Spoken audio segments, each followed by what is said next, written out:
കർത്താവിൻ്റെ അതിവിശുദ്ധ നാമം വാഴ്ത്തപ്പെടുമാറാകട്ടെ.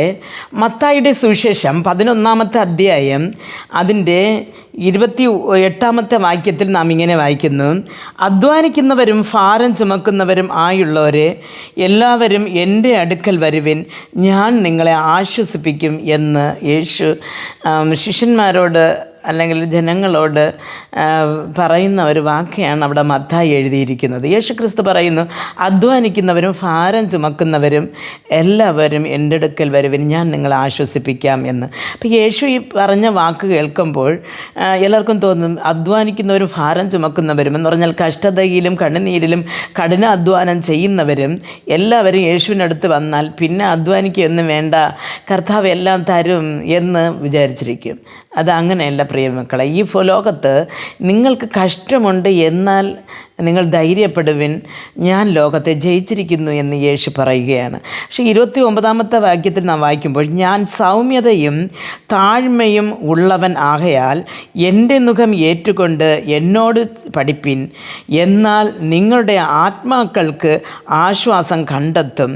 എൻ്റെ മുഖം മൃദുവും എൻ്റെ ചുമട് ലഘുവും ആകുന്നു എന്ന്. അപ്പോൾ യേശുക്രിസ്തുവിനെ നോക്കി പഠിക്കുവാനാണ് പറഞ്ഞിരിക്കുന്നത്. നമുക്കറിയാം, യേശുക്രിസ്തുവിൻ്റെ ജീവചരിത്രം നാം നോക്കുമ്പോൾ യേശുക്രിസ്തുവിന് തലചായ്പാൻ ഈ ഭൂമിയിൽ ഇടമില്ലായിരുന്നു എന്ന് പറയുന്നു.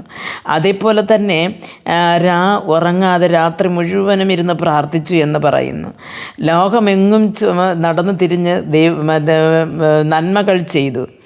തന്നെ അയച്ച ഒരു പിതാവുണ്ട്, ആ പിതാവിൻ്റെ ഹിതം നിറവേറ്റണം എന്നാഗ്രഹിച്ചു. അതേപോലെ തന്നെ എന്ത് ചെയ്താലും ആ പിതാവിനോട് ചോദിച്ച് ചെയ്യുമായിരുന്നു. പ്രാർത്ഥനയിൽ കൂടെ പിതാവിനോട് യാചിച്ച് ചെയ്യുമായിരുന്നു.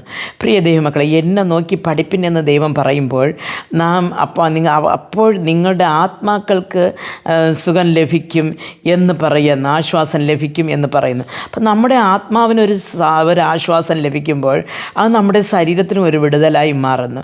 പ്രിയ ദൈവ പൈതലേ, അപ്പോൾ അധ്വാനിക്കുന്നവരും ഭാരം ചുമക്കുന്നവരും എൻ്റെ അടുക്കൽ വരുവിനെന്ന് പറയുമ്പോൾ നമ്മുടെ ഈ ലോക കഷ്ടതകളെല്ലാം ദൈവത്തിനടുത്ത് വരുമ്പോൾ മാറും എന്നല്ല.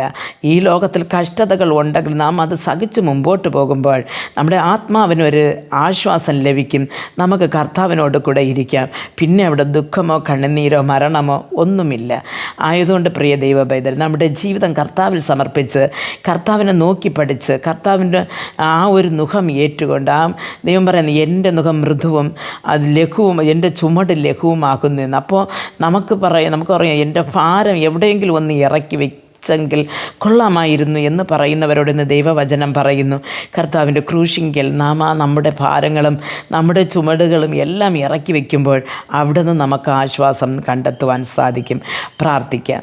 ഞങ്ങൾ ആദിവാത്സല്യമായി സ്നേഹിച്ച് വഴി നടത്തുന്ന സ്വർഗസ്ഥ പിതാവേ, ഈ ലോകം കഷ്ടതകൾ നിറഞ്ഞതും കണ്ണുനീരുകൾ നിറഞ്ഞതും വേർപാടുകൾ നിറഞ്ഞതുമായിരിക്കുമ്പോൾ ഞാൻ എന്ത് ചെയ്യണമെന്ന് ദൈവം ഒന്നും അറിയാതെ ദൈവമക്കൾ നട്ടം തിരിഞ്ഞോടുമ്പോൾ, കർത്താവെ അങ്ങേ നോക്കി പഠിപ്പാൻ അങ്ങയുടെ വചനം പറയുമ്പോൾ, കർത്താവെ ഞങ്ങളുടെ ഭാരങ്ങളും പാവങ്ങളും എല്ലാം, കർത്താവെ ഞങ്ങളുടെ കണ്ണുനീരുകൾ എല്ലാം അങ്ങയുടെ പാദത്തിൽ വെച്ചിട്ട്, നമ്മുടെ അത്യാവശ്യങ്ങൾ ആവശ്യങ്ങൾ എല്ലാം ഞങ്ങൾ അങ്ങയുടെ പാദത്തിൽ വെച്ചിട്ട് സന്തോഷമായി കർത്താവെ അങ്ങയുടെ പാത പിൻപറ്റി അങ്ങേപ്പോലെ ജീവിപ്പാൻ, അങ്ങയുടെ കേട്ട് ജീവിപ്പാൻ കർത്താവ് ഞങ്ങൾക്ക് കൃപ നൽകണമെന്ന് പ്രാർത്ഥിക്കുന്നു.